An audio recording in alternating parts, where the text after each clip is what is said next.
Hey guys, welcome back to Vince-Vell Custom. So today we're going to do a repair on this Iron Spider-Man arm for Sideshow Collectible statue. I was asked to repair it. It's got a crack over at the top end of it.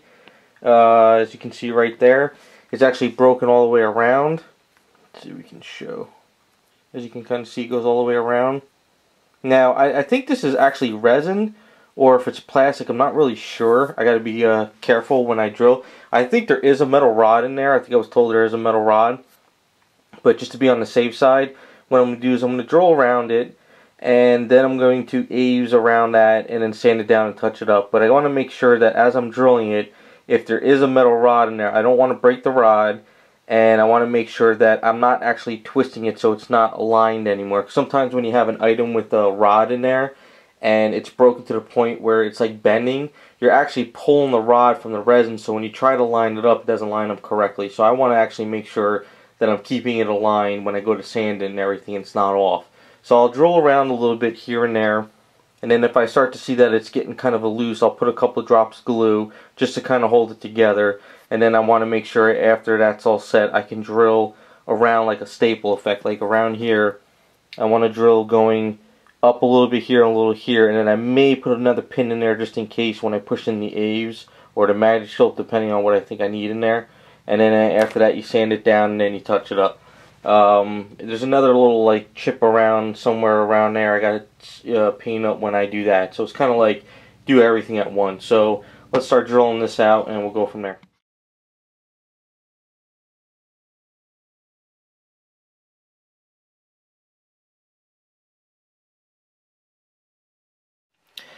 Alright, so what I did is I drilled around this edge here and I drilled around here. It does feel like it's resin, but I want to make sure that I don't go too further and everything gets screwed up. So I kind of want to like start securing it with some glue. It's just easier this way. So I want to take my glue here. And then I just want to get in there just to help secure this when I drill around areas. Now it's going to get sanded anyway, so I'm not really that worried. You take some of your zip kicker.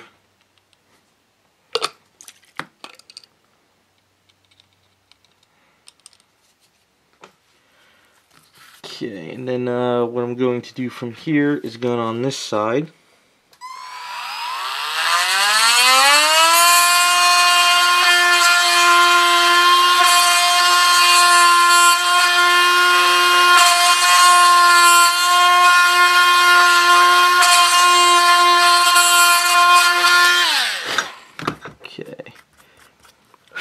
So, kind of went around and got to do a little bit more over here.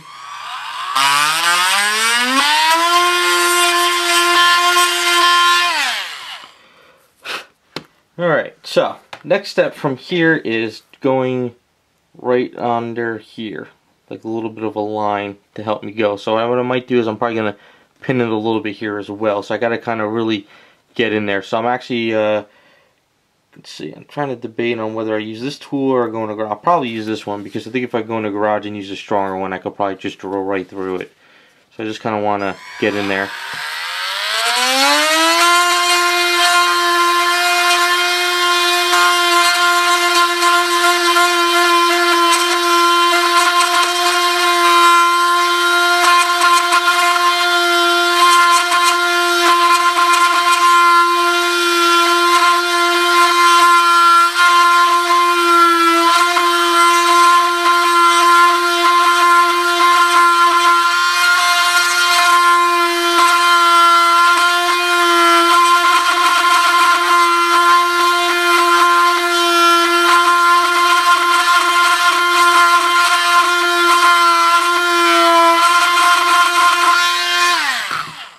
Alright, so I got a little tiny rod piece here that fits in it pretty good, and I use this BSI gel stuff now a lot lately because the gel stuff doesn't run and doesn't make your life a living hell with glue running all over the place.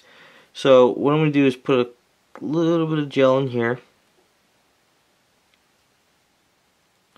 That's okay, I'm making a mess of this. I did get some glue over in here, but that's okay, I'm touching all this up anyway, so it's going to get a couple areas and stuff. So just put the piece in there with the glue. what this does is this helps secure, plus it also makes your life easier when you go to put the Aves on, because if you try to put the Aves on with the rod and then you mush it around, sometimes the rod comes up, so it's a little bit of a pain. But just take the glue, some of the zip kicker,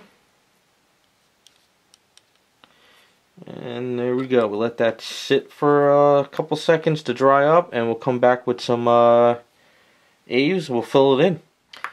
Okay, so I got my Aves mixed up, and I have my paintbrush, and then I got my safety solvent. So the next step is trying to get this filled in. Now it's going to be, I use the Aves Fixit sculpt because it's a white Fixit. It's not the red regular I use, and the Magic Sculpt is good for you know, doing really pieces that need to be secured and stuff. But since this is so small and everything, the Magic Sculpt would be very hard to sand down. So it's just a matter of now taking the Aves. Now this part is going to get a little bit messy. The safety solvent will probably start picking up the paint, but anyway, it's all going to be touched up, and then I got to sand it anyway, so I'm not really too worried about that.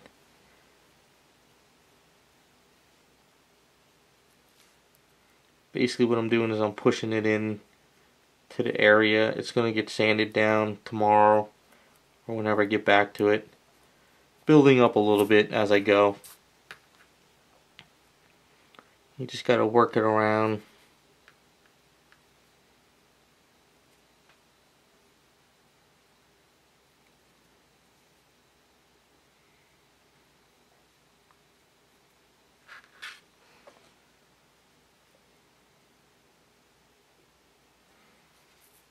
And you don't really need to mix up a lot when you do something like this. It's just a matter of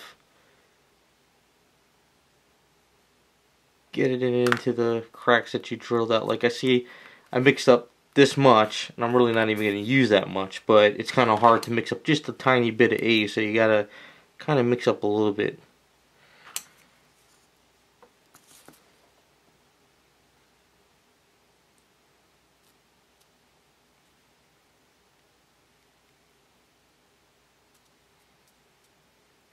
That's the only problem when you work on something this weird and up, you know, it's a big huge piece. You've got to bend it. You want to make sure you don't break it.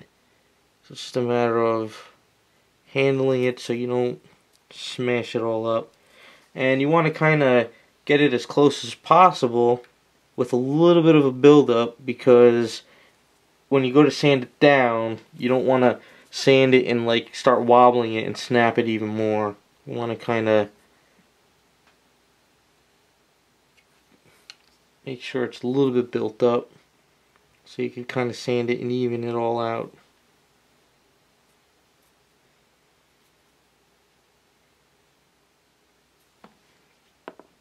Now lucky though, we're at a piece where it's kind of all flat, because if you get into these areas with all the bends and curves, then you gotta do a lot more work on it and sanding. But this is going to work.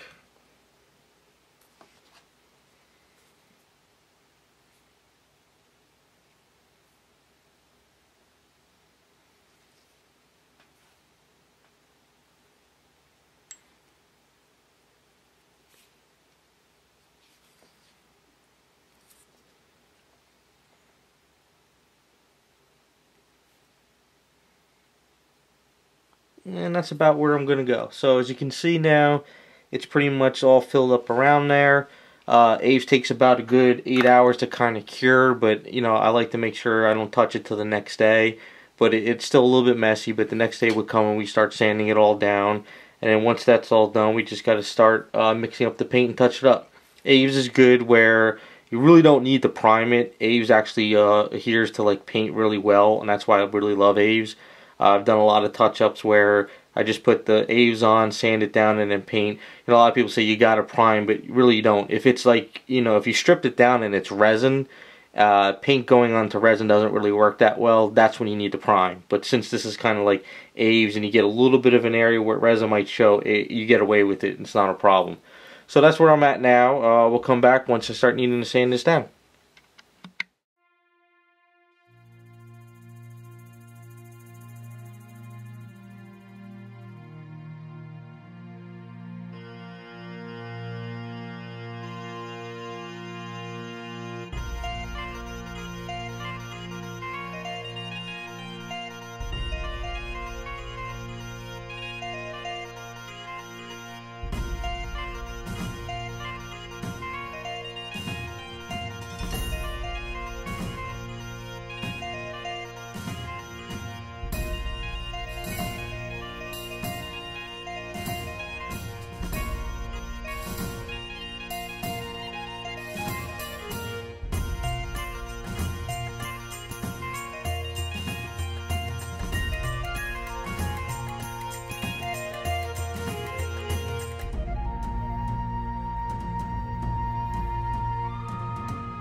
Alright guys, so as you saw, what I did was I sanded it up and then I used some of my Tamiya putty to fill in any little tiny gaps or scratches I might have done, or just to kind of even it up. I ran my fingernail over areas too to make sure, you know, I'm hitting everything.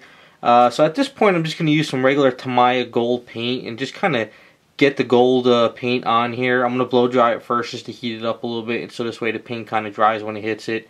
And then after that I'll mix up a gold or try to get a color that's close to it. But by putting on the gold first, it's going to give me an idea if I missed any areas or if I need to fill anything up or sand.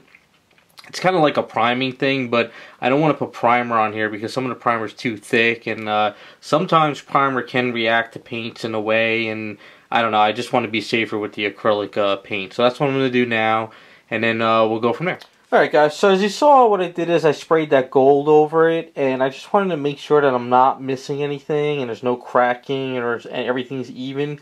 So it's looking pretty good. It's just that the paint's not matching. So all I have to do now is match up the paint, let it dry, and then we're good to go. So let's just start matching up the paint.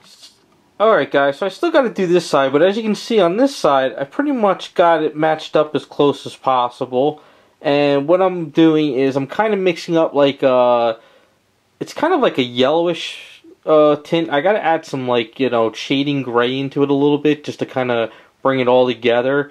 But what I'm doing is, as you can see over here, is we got some gold as the base, and then I got some of these other colors here that I've been toying with, and then I kind of hit it with a little missing of a transparent yellow over on top of it just to kind of get the color going. And then what I got to do is just do some shading gray in some areas just to kind of blend it and darken it up a little bit. But that's as close as I'm going to get it.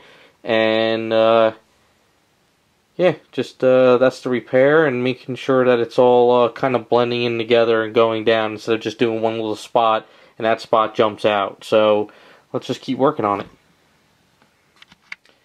Okay guys, we're all finished up. So there you go. That's patching up the Spider-Man, Iron Spider-Man leg, and just how I go about it. It's just a matter of throwing a little bit of a pin in there to secure it, patching it with some Aves and sanding it down evenly, then fine-tuning it up, and then matching the paint. You know, you can always just glue it, throw on some paint, and you're done, but if you really want to secure it and to last longer, you take a couple extra steps like I did. So hopefully it helps you guys out if you ever want to, you know, repair your own items, and thanks for watching.